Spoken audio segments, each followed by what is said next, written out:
Hello বন্ধুরা, তো আজকে আবার একটা চলে আজকে একটা কামিজ কাটিং করবো। তো এই যে কামিজের হাতাটা আমি আগে কাটিং করে আলাদা করে নিচ্ছি।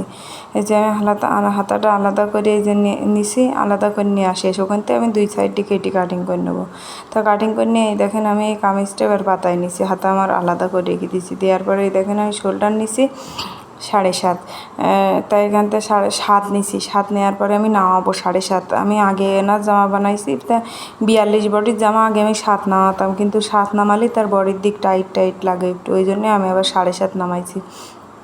তাই 7.5 নামাই আমি ওখান থেকে নিচ্ছি 8.5, 1 ইঞ্চি বাড়তি নিচ্ছি। আর ওখান থেকে আমার 42 বডি, তো আমি 10.5 নিচ্ছি। তা দেখেন বন্ধুরা, আমি এখান থেকে দাগ কাটি দেওয়ার পরে ওই যেটুকু আছে ওইটুকু আমি বাড়তি রাখবো। তা ওখান থেকে দেখেন আমি 21 ইঞ্চি আমি হিপ সাইড ফাড়া রাখবো। সাইড ফাড়া রাখার পরে এই দুই দাগের মাঝখানে সব সময় বলেছি, দুই দাগের মাঝখানে সব সময় যেটুক সিট থাকবে তা আমি তার সেই জায়গায় ওই কোমরের পাড়া দিতে হবে। তো কোমর আমার আবার 36-36-ই 9-9-3-4 4 নেওয়ার পরে আমি কিন্তু এই যে করে দিয়েছি।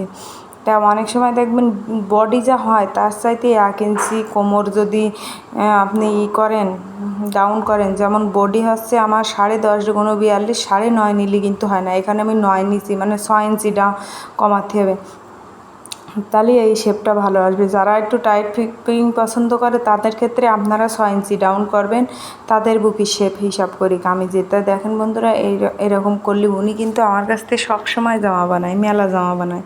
তাই কারণ আমার কাটানো বা শেপটা তার পছন্দ হয়। তাই এই দেখেন আমি এই শোল্ডার ডাউন করে দিচ্ছি। দেওয়ার পরে এবার আমি এই জায়গাতে কোনো সিট দেখেন বাড়তি থাকতেছে না। আমার গলার পটির জন্যে আমার ঘরে আলাদা যে সিট থাকে তাই দিয়ে পটি দেবো, কিংবা ওই যে কাদের ওখানতে যেটুক সিট বেরোইছে ওইটুক জয়েন করে আমি গলার পটি কাটিং করবো। তা দেখেন বন্ধুরা, এবার আমি কাটিং করে নিচ্ছি। তা আমি কাটিং করে নিতে আপনাদের এই কথাটা বলি বন্ধুরা। তা দেখেন, সব সময় যে বডি যা হবে কোমরের তারই 1 ইঞ্চি হবে তা কিন্তু না।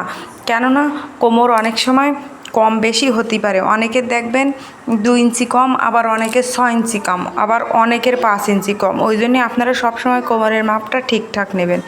কোমরের মাপটা ফিতে ধরে সুন্দর করে নেবেন, দেখবেন সবসময় সুন্দর হবে কোমরের শেপ যদি সুন্দর হয় তাহলে আপনার কামিজ সুন্দর হতে বাধ্যতা। আমি যে কাটিং করে নিলাম, নেওয়ার পরে আমি এবার এখান থেকে দিয়ে আমি একটু ওই নিচের দিক দিয়ে ওইটা আমি একটু ওই উপরে উঠাই দেবো। দেখেন একটু বাঁকা করে আমি কাটি দিচ্ছি, কেননা কামিজের কানা ঝুলে যাবে যদি একটু সুন্দর করে না কাটিং করি। তা আমি আমার আন্দাজ মতো অল্প করে ছিট রাখছি, কেননা দেখেন নিচের ঘের বড়ো না হলে ভালো লাগে না। তা আমি ওই জন্য অল্প করে দিয়ে টোকেন দিয়ে দিচ্ছি। আমি হিপি টোকেন দিলাম, কোমরে টোকেন দিলাম, আর বডিতে টোকেন দেবো। তা বন্ধুরা, আমার কামিজ কাটা বা আমার যে কোনো কিছু কাটা যদি আপনাদের পছন্দ হয় তো অবশ্যই লাইক, কমেন্ট আর শেয়ার করবেন, আমার সাপোর্ট করবেন, আমার পাশে থাকবেন। তাই দেখেন আমি এবার কাটা শেষ, এবার আমি হাতাটা কাটিং করে নেবো। তাই দেখেন আমি হাতাটা ভাঁজ করে নিচ্ছি। সবচাইতে মেন কথা, যে কোনো জিনিস কাটার জন্য সুন্দর করে ভাঁজ করতে হবে। সুন্দর করে ভাঁজ না করলে কিন্তু কোনো দিন হবে না সুন্দর জামা কাটিং করার মেন। আর 2-1টা জামা দেখবেন কুকসাই থাকে, সেইগুলো আপনারা অবশ্যই আয়রন করে নেবেন। এটাও একটু কুকসানো, তা বেশি না বলে আমি আর আয়রন দিয়ে নিইনি। তাই দেখেন আমার হাতার ঝুল 15, তা আমি 15 তা 17 নেবো, কেননা এখন গরম বলে ওরা বলতেছে যে বেশি ঝুল দিয়ে না। তা আমি দেখেন 15 ঝুল, তা আমি 16 নিচ্ছি। 16 নেওয়ার পরে এই যে আমি এবার এই যে ডাউন করে দিলাম। দেওয়ার পরে আমি হাতাটা কাটিং করে নেব। তা দেখেন আমার হাতে মেলা সিট আছে, তা সিট থাকলে আমার শোল্ডারে জোড়া দেওয়া লাগবে না, কেননা বডির সাথে আমি শোল্ডারে জোড়া না দিলে হবে না। তো বন্ধুরা, যদি আপনাদের কোনো ভিডিও রিকোয়েস্টেড থাকে তা অবশ্যই আমার জানাবেন। তা আমি যে আমার হাতে কাটিং করা শেষ।